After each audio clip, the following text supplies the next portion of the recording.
2026年4月26日每日靈修，感謝主的話語和應許，忍耐就必得着。532忍耐就必得着。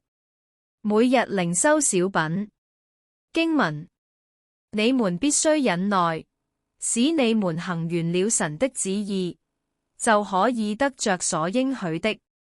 希伯來書10章36節。小故事：一個人在一溪水旁看到一位婆婆正在為倒水而發愁，他好心地問婆婆：要我背你過河嗎？婆婆很訝異地看着他，但一句話也沒說，只點點頭表示同意。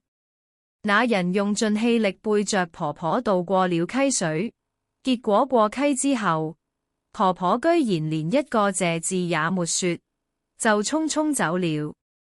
累得要死的那人有些懊悔，覺得這婆婆真不懂禮貌和感恩。幾小時後，她在難走的山區被螞蟻咬得快變成豬頭時，一個年輕人追上來，對她說：謝謝你幫了我的祖母，祖母要我帶些乾糧和藥物，連同爐子給你。還有，我祖母是啞巴，她要我替她謝謝你。默想：不必急着向神要所有的答案，有時候你要拿出耐心等等。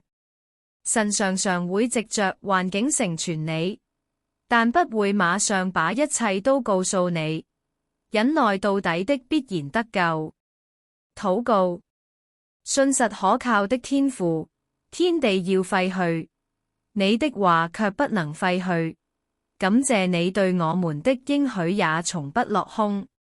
主啊，你行事也非我們所能測度，你總是按照你的時間和方式成就你的美事。